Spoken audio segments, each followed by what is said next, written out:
Picture this. The Disney theme starts playing and something changes.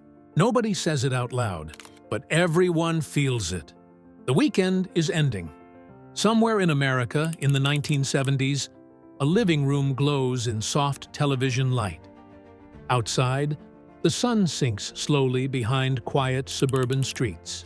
Bikes lie abandoned on lawns. A basketball rolls across a driveway, slows, and stops. A screen door slams shut, and just like that, Sunday evening begins. You didn't notice it back then? Not really. But every family had the same rhythm. The air felt different. The house slowed down. Saturday energy faded into something softer, heavier, almost thoughtful.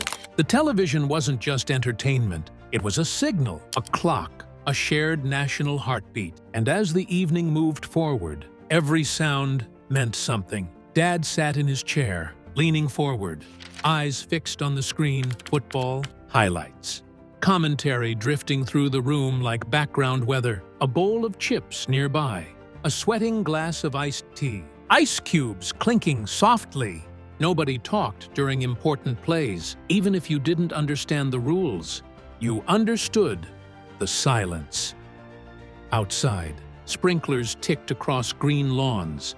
Kids were called inside by name. Somewhere, a grill cooled down after one last batch of hamburgers. The smell drifted through open windows, warm carpet, sun-heated furniture, late summer air.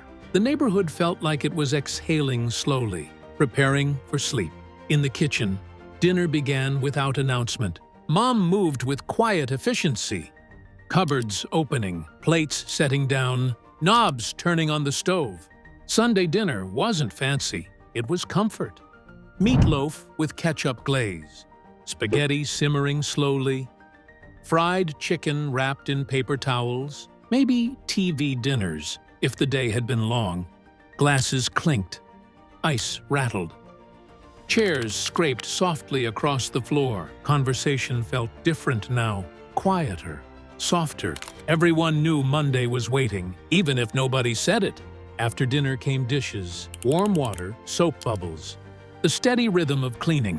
Preparation had begun, and the television kept playing, guiding the evening forward. Soon, backpacks appeared on the table, canvas bags, spiral notebooks, crumpled worksheets. Homework ignored all weekend suddenly felt urgent. Pencils rolled, erasers squeaked. Someone searched for glue. Someone insisted they were already finished. The smell of graphite and paper filled the air. Monday was getting closer. Laundry hummed nearby. Fresh clothes came out warm and soft, folded carefully into stacks, jeans, shirts. Socks paired, if someone had the patience. Outfits laid out for school.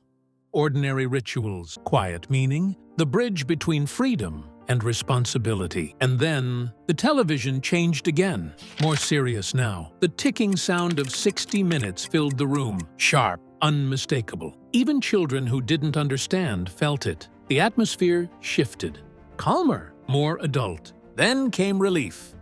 The wonderful world of Disney. The music felt like a warm blanket wrapped around the entire country. Families gathered closer. Kids sat cross-legged on carpets, leaning toward the screen, lights dimmed slightly. Popcorn might appear for 1 hour. Sunday felt safe again, magical, untouched by Monday. Stories unfolded slowly. Adventure films, nature documentaries, movies softened for television. It didn't matter what was on. The feeling was everything. Laughter returned, shoulders relaxed. The weekend lingered, just a little longer. And sometimes, during the quiet parts, you noticed small things you normally ignored. The ticking of a wall clock, the hum of the refrigerator in the next room, a dog barking somewhere far away, shadows moving slowly across the ceiling as cars passed outside. Those tiny details felt louder on Sunday nights, as if the world itself knew the weekend was ending and slowed down to watch it happen. But time moved forward anyway. The Disney ending faded, and something shifted again. Parents adjusted in their seats. The CBS Sunday night movie began. Dramatic music, adult territory now. Kids watched for a while, trying to stay awake, slowly drifting away. Upstairs, showers started running. Steam filled bathrooms. Shampoo smelled like apples or flowers, towels hanging over doors. Someone complained about hot water disappearing too fast. Sunday night baths weren't optional. They were preparation, washing away weekend dirt. Before the school week arrived, downstairs, lunches were packed quietly, sandwiches wrapped in wax paper, thermoses cleaned, permission slips signed at the last minute. Porch lights flickered on outside. Darkness settled across neighborhoods. Cars returned to driveways. Crickets replaced the sound of children playing. Bedtime came earlier on Sundays. Bedrooms felt cooler, posters catching dim hallway light. Sheets cold at first. Maybe a fan rattled softly. Maybe a radiator clicked slowly. The house itself seemed to breathe differently, slower, calmer, heavier. And then came the secret ritual. A transistor radio, hidden under a pillow. The dial turning carefully through static until music appeared, faint, distant. Late-night DJs sounding like voices from another world, holding on to the weekend.